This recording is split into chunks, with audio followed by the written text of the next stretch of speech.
kemarin di Rinjani beberapa posko. Kalau kita lihat ada 4 posko ya Bu, tapi tidak ada polisinya, tidak ada basarnasnya, tidak ada komunikasi radio, tidak ada polikliniknya, yang seharusnya setiap posko harus dilengkapi dengan itu. Bukan salah ibu sih, tapi ibu bisa mengkoordinir permasalahan itu agar tidak terjadi apa ini kejadian-kejadian seperti itu dan potret atau ini pariwisata di Indonesia ini akan menjadi semakin baik. eh, Sebelum pendalaman oleh Bapak Ibu anggota Komisi 7, saya ingin memberikan apa namanya, ini kita supaya fokus nanti memberikan masukan terkait terhadap realisasi anggaran 2025. Karena ini nanti kan minggu depan kita udah mulai bahas soal apa RKL untuk 2026. Dan ini hari ini basis kita untuk menggunakan acuan kita untuk pembahasan ke minggu depan. Ya, walaupun nanti itu pagu indikatifnya lagi dibuat. Lalu kemudian terkait isu-isu tadi yang sudah dijelaskan oleh Bu Menteri mengenai global geopark, ya, terus mitigasi bencana untuk tidak mengganggu sektor kepariwisataan dan isu lainnya. Saya kira kita fokus di situ ininya supaya lebih efektif. Tetapi saya melihat ini cukup kecil sekali Bu ya serapan ini sampai 33%. Ini serapan anggaran yang ini. Eh, Nah, ini mungkin nanti salah satu yang kita. Ya, baik. Saya persilakan. Ini ada daftar penanya. Mohon maaf Pak, mungkin penjelasan sedikit karena pembukaan blokir baru terjadi di Maret ya Pak ya. Oke, boleh, Ya. boleh. Kalau ada tambahan penjelasan nggak apa-apa. Silakan, Pak Sesmen. Pimpinan, Pak, memang kebetulan. Kok agak lemas suara Pak Sesmen ini? Ini biasanya ini agak tegas. Ini kok ini Udah lama nggak berhadapan dengan Pak Ketua ini. eh, Jadi izin Pak. baru dibilang serapannya kecil kok udah jadi. Jadi izin Pak. Memang karena apa pencairannya itu memang bertahap dari Kemenq dan kebetulan teman-teman di kedeputian itu pelaksanaan kegiatan seperti di tempatnya pemasaran itu ada kalender of eventnya Pak. Jadi memang pelaksanaannya harus mengikuti kalender of event yang sudah ada. Terus yang kedua, ada kegiatan yang memang begitu dibuka blokirnya baru kami proses pembukaan lelangnya Pak. Jadi memang karena lelang ini masih berproses sehingga memang belum bisa langsung kita tagihkan. Jadi mohon izin Pak, ada beberapa kegiatan yang memang proses lelangnya masih berlangsung. Jadi memang menunggu lelang selesai baru nanti selesai pekerjaannya baru bisa ditagihkan Pak. Mohon izin Pak Ketua. Ya, artinya dengan sisa waktu yang sekarang, ini bisa nggak Kejar Pak, serapannya kejar. bisa Izin. lebih dioptimalkan gitu? Kami akan segera melakukan koordinasi dengan teman-teman di kedeputian. Tapi pada prinsipnya untuk kegiatan yang kita lakukan kontraktual secara lelang ini sudah kita lakukan. Dan untuk teman-teman di Badan Otorita dan di PTNP atau perguruan tinggi Poltekpar yang ada di bawah kita ini juga sebagian masih terblokir untuk kegiatan belajar mengajarnya. Jadi memang jadi terkesan juga agak lambat. Untuk yang di kedeputian lebih banyak karena kalender of event dan memang proses lelang ya Pak. Kami belum berani melelangkan karena belum ada kepastian kemarin dari Kemenq. Pengalaman kemarin begitu dilelang katanya nggak cair. Kita jadi Hmm. teler juga sama pihak ketiganya ditagih. Jadi memang kami lebih memastikan dulu ini bisa dibuka baru proses lelangnya kita lakukan. Mohon izin Pak Ketua Bapak Ibu. Ya, artinya kan kalau apa masukan dari kita supaya ke Percepat. Kemenpar Siap. untuk optimalisasi penyerapan ini harus punya skenario Siap. dengan sisa waktu yang ada untuk mempercepat Siap. atau jadi akselerasi penyerapan Siap. apa ini harus Penyerapan anggaran. dibuat Siap. dibuat skenario-nya gitu Siap. supaya cepat ininya gitu. Terima kasih Pak Ketua. Jangan sampai nanti kita kan per 16 Agustus sudah nota keuangan presiden. Oh, Ya, iya. setelah itu Betul. nanti kita udah masuk ke pembahasan RKL 2026.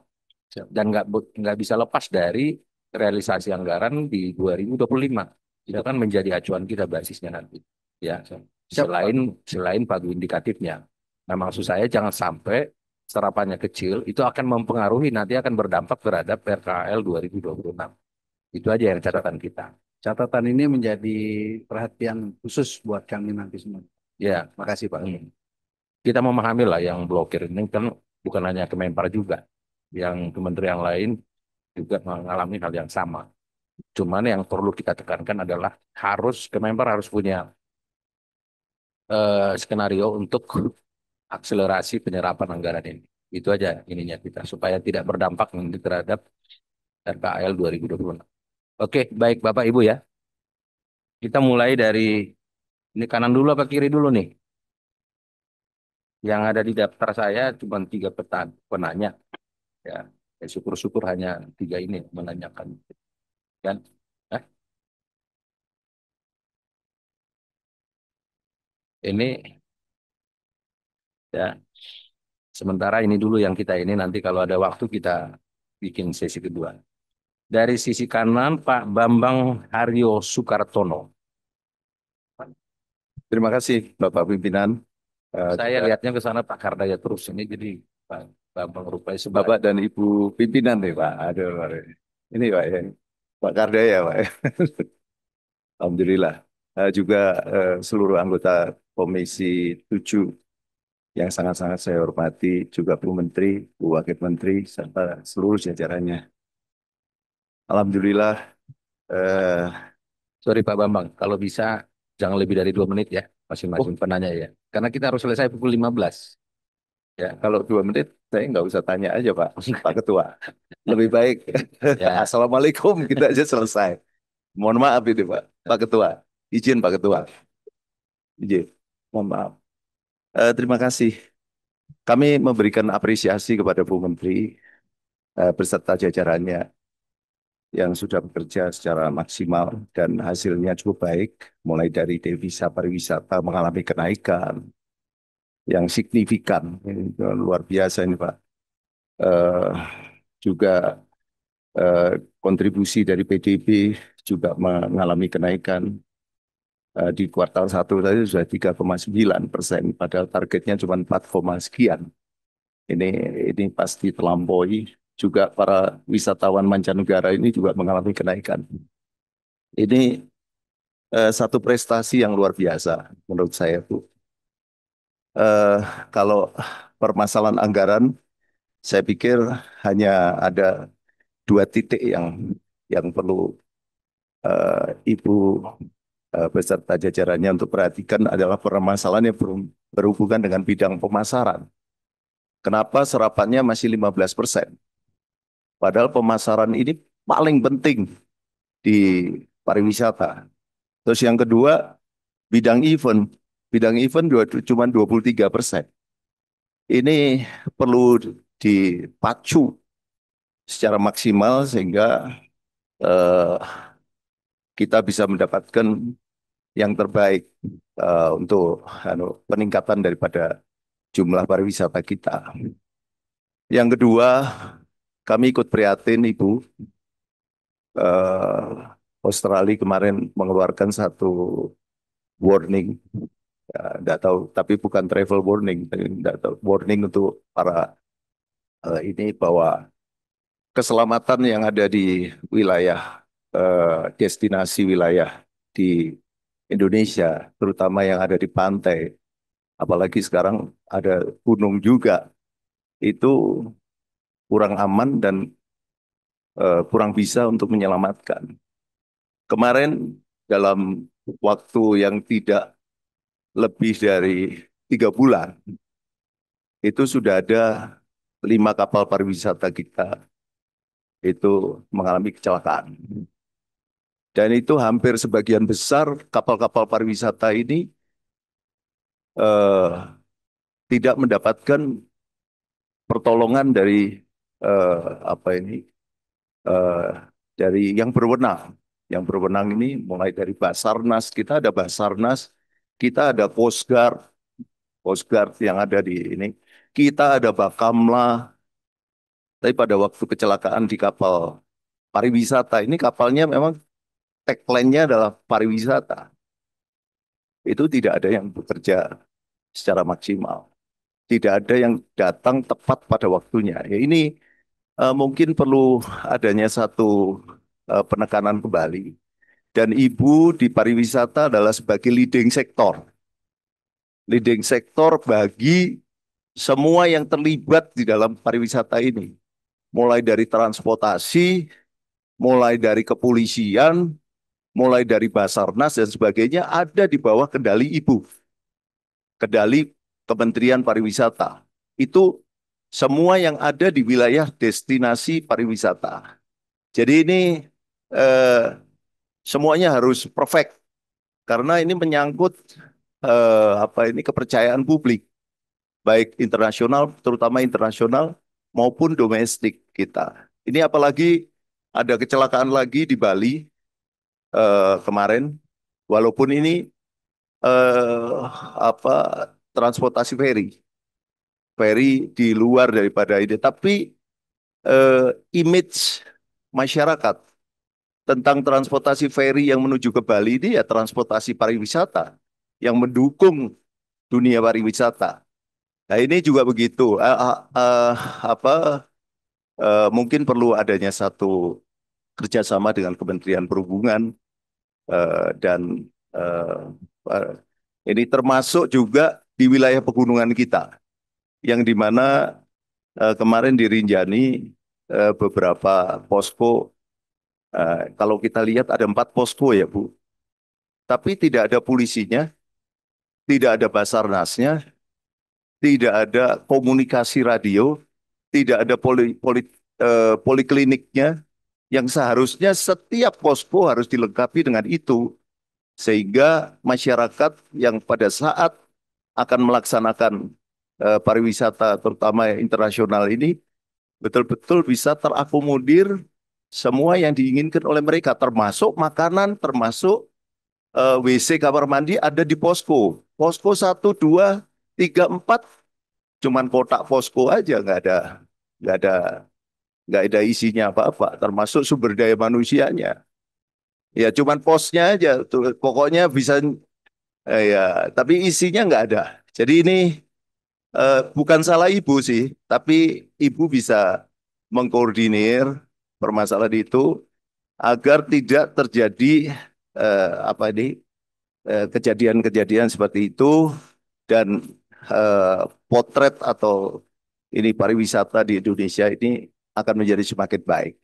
Jadi itu saja. Mohon maaf Pak Ketua, terima kasih. Ini lewatnya agak banyak, ini mungkin lebih dari 2 menit. Terima kasih. Wassalamualaikum warahmatullahi wabarakatuh. Waalaikumsalam. Kalau Kapoksi Gerindra mana berani kita potong. Apalagi di sampingnya Pak Kardai ya. Lanjut sebelah kiri Ibu Novita Ardini. Udah ada kesepakatan di antara Bu Novi sama Pak Samuel ini. Oke, Pak Samuel mainkan. Terima kasih Ketua. Selamat siang teman-teman Komisi 7. Selamat siang Ibu Menteri, Ibu Wamen, Pak Sekretaris dan seluruh pejabat Kementerian Pariwisata. Saya melanjutkan apa yang disampaikan oleh Pak Bambang. Seperti kita ketahui, kita sering sekali bereaksi keras setelah adanya kejadian. Yang mana kita memang perlu melatih diri untuk lebih preventif ketimbang reaktif. Nah, pertanyaan saya juga tidak jauh seperti Pak Bambang. Sebetulnya bagaimana manajemen kapasitas dan pengawasan? Ya, memang ini tidak langsung berada di bawah atau tidak langsung merupakan tanggung jawab Ibu Menteri, tapi ini di bawah kendali dan kontrol dari Kementerian Pariwisata. Apakah ada batasan jumlah pendaki per hari? Oh, saya berbicara masalah musibah yang menimpa Juliana Marins ya, yang baru-baru ini menjadi pemberitaan dan cukup memberikan negative publication buat kita karena masalah security dari tourism kita. Pertanyaannya, apakah ada batasan jumlah pendaki per hari, terutama di jalur beresiko tinggi? Kemudian apa kriteria sebetulnya dari sertifikasi guide, porter, dan operator wisata di jalur ekstrim seperti Rinjani? Seberapa sering audit atau inspeksi dilakukan untuk masalah keselamatan untuk operator yang menangani masalah keselamatan ini? Dan juga bagaimana koordinasi yang sekiranya berada di bawah kendali Kementerian Pariwisata dari TNGR, Basarnas, SAR lokal, dan operator dalam hal evakuasi darurat. Karena berdasarkan berita, korban ini masih terlihat hidup waktu dalam pantauan drone. Tapi karena pertolongannya sangat terlambat, akhirnya tidak dapat tertolong kembali. Dan ini bukan hanya masalah negative publication, tapi ini berhubungan dengan nyawa seseorang yang tentunya akhirnya ini menjadi bad publication buat tourism kita yang menyangkut security dari para tourism dunia. Terima kasih Bu Menteri, terima kasih Pak Ketua. Terima kasih singkat padat Pak Samuel. Ya, apresiasi. Semoga nanti Bu Novi juga sama singkat padat seperti itu. Baik, kita ke sebelah kanan. Ya, Ibu Nila Yani. Ini mana tuh orang? Ini enggak, kemarin nggak mau nanya. Hari ini Siap, begitu Bu siap Menteri cepat Pariwisata Pak langsung Ketua. Mbak Nila ini nanya. Silakan, mainkan. Siap, terima kasih. Terima kasih Pak Ketua dan juga salam hormat Bu Menteri beserta jajaran. Eh, Menyambut dengan yang dikatakan oleh Pak Bambang dan juga Om Samuel, beberapa waktu belakangan ini, Bu Menteri, destinasi wisata di Indonesia tuh menjadi sorotan baik secara domestik dan internasional. Tentu ini berkaitan dengan jatuhnya pendaki asal Brazil di Gunung Rinjani menjadi sorotan publik. Padahal menurut data BPS menyebutkan bahwa wisatawan mancanegara yang datang mengalami kenaikan per April kemarin sejumlah 9,15%. Namun dengan meningkatnya angka ini, hari ini kita dihadapkan dengan beberapa fenomena yang terjadi dan kita semua menunggu apakah langkah strategis Kemenpar dapat menjadi langkah preventif dalam mencegah penurunan angka wisatawan internasional. Sebetulnya dalam hal ini banyak sekali yang bisa dipelajari dari praktek internasional dalam industri dan pengelolaan destinasi wisata, terutama menyangkut keselamatan, evakuasi darurat, dan juga komunikasi krisis. Contohnya, pemerintah Selandia Baru, Bu Menteri, yang mana mewajibkan semua operator wisata ekstrim terdaftar dan juga diaudit oleh lembaga independen. Kemudian ada standar nasional untuk risk management, SOP darurat, pelatihan kru, dan juga persetujuan lokasi kegiatan. Karena jika hal ini bukan diambil alih oleh profesional, saya rasa orang-orang biasa ataupun pegawai kementerian sekalipun tidak akan bisa memahami dalam persoalan ini. Kemudian juga ada di Swiss, adanya penggunaan aplikasi darurat terpadu, memungkinkan wisatawan langsung meminta pertolongan via GPS. Ini juga ini juga saya sangat mohon untuk dapat dipelajari karena ini sangat membantu. Dan juga tentu masih banyak lagi langkah-langkah yang bisa dilakukan agar destinasi wisata ekstrim ini kita bisa lebih baik lagi, Bu Menteri. Kemudian yang kedua adalah saya ingin menyampaikan pesan dari Dapil kemarin pada saat acara bimbingan teknis di Gresik. Pak Haryanto selaku Deputi Bidang Pengembangan Destinasi dan Infrastruktur turut hadir dan berkesempatan bertemu dengan adik kita yaitu Aisnina Azahra Akilani atau yang akrab disapa Nina yang berusia 18 tahun. Beliau adalah putri dari salah satu narasumber saya kemarin. Adik Nina ini adalah seorang putri daerah Gresik yang mengharumkan nama Indonesia di berbagai forum internasional seperti UN Climate Conference, konferensi lingkungan di Eropa, hingga menjadi pembicara muda dalam forum Greenpeace. Adik Nina ini memiliki kepedulian terhadap isu pencemaran plastik dan juga keahlian dalam bidang pengelolaan sampah. Sehubungan dengan hal tersebut, saya memohon kiranya Kementerian Pariwisata dapat memberikan perhatian dan juga melibatkan adik Nina ini secara aktif dalam berbagai kegiatan yang berkaitan dengan pembangunan wisata bersih dan juga pengelolaan sampah berkelanjutan. Saya sangat yakin kehadiran adik Nina ini akan menjadi contoh nyata kontribusi generasi muda dalam mewujudkan pariwisata yang lebih bersih dan juga lebih baik ke depannya. Itu saja, terima kasih.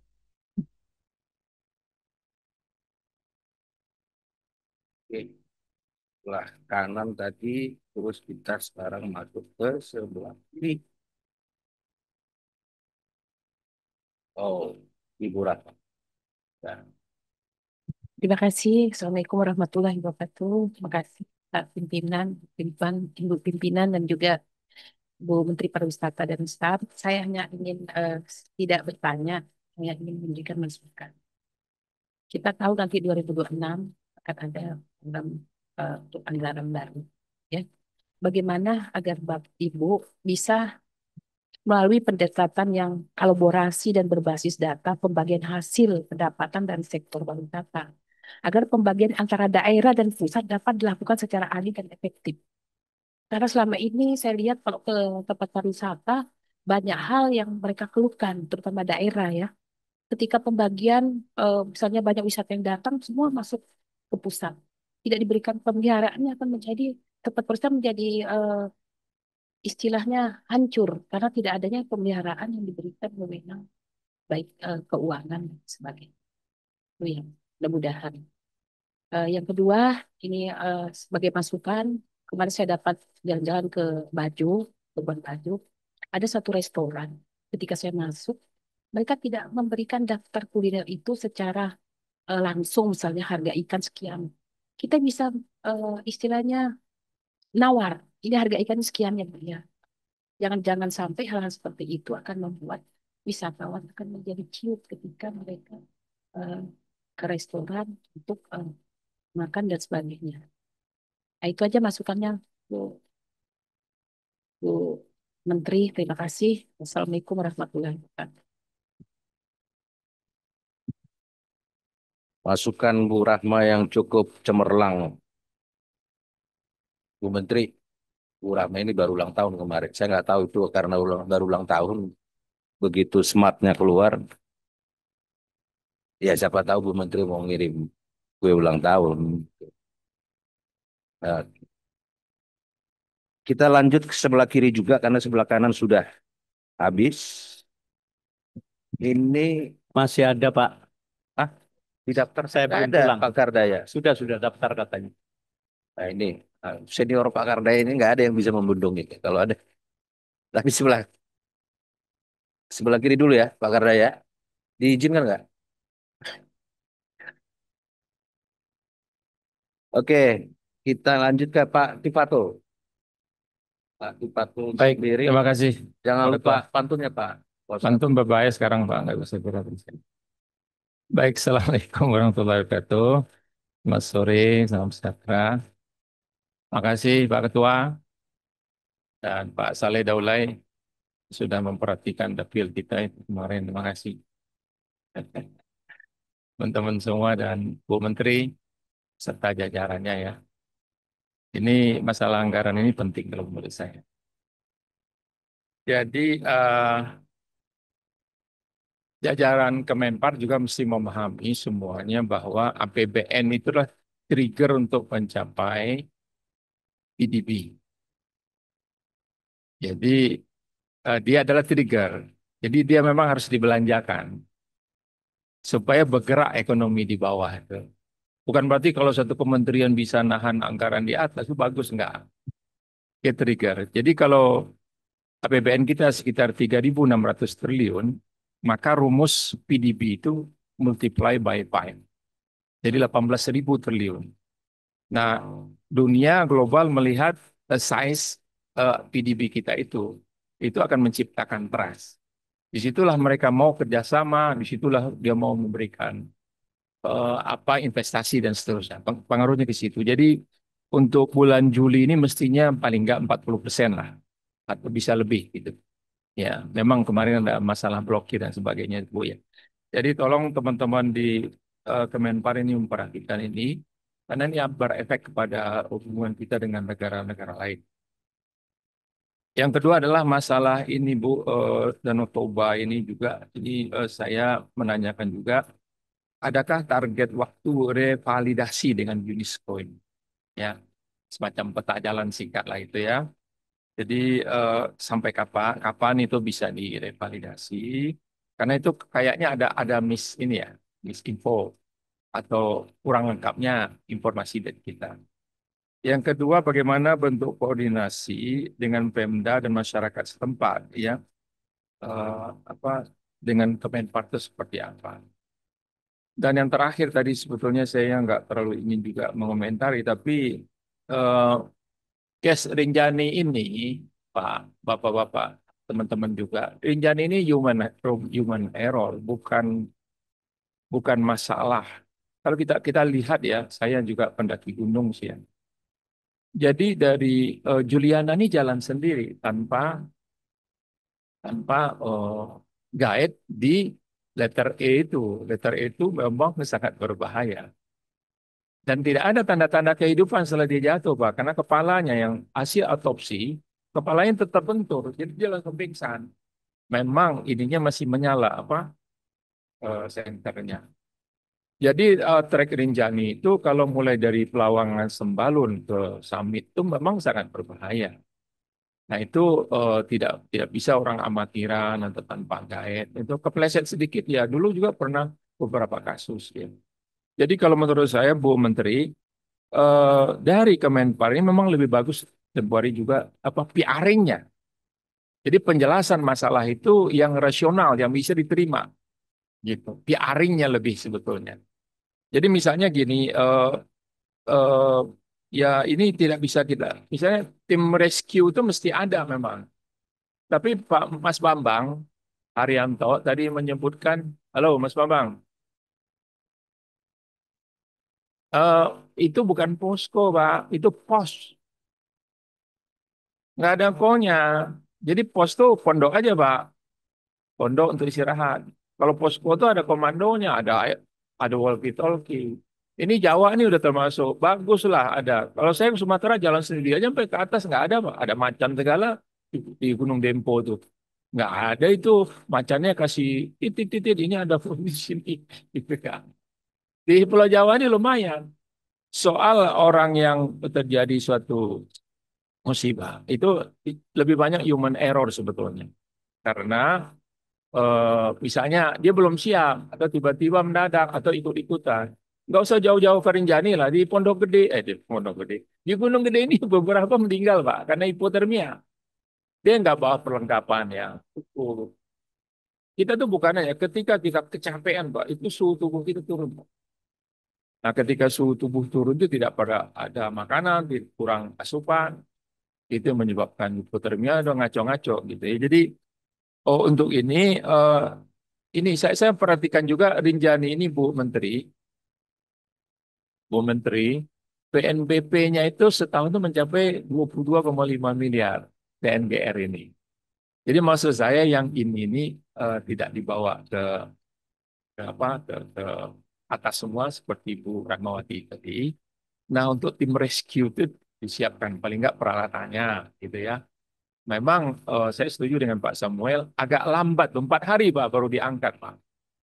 Walaupun kondisi korban sudah tidak bergerak sebetulnya karena hasil autopsi adalah benturan di kepala dan batu dan itu memang fatal ya. Dan jurang di letter E itu memang luar biasa ya.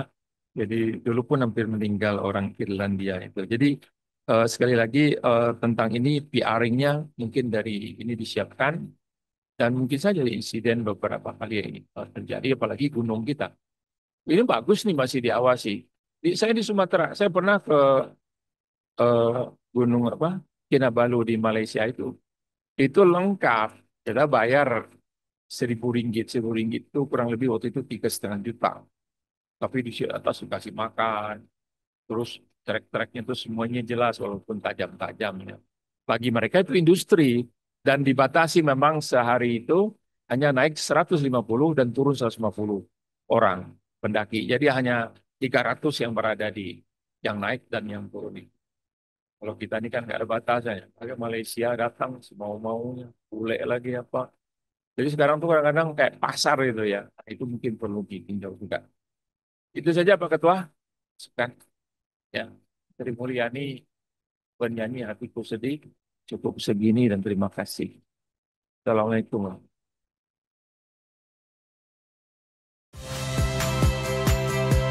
Saya Priska Clarissa. Saksikan program-program Kompas TV melalui siaran digital, pay TV, dan media streaming lainnya. Kompas TV, independen, terpercaya.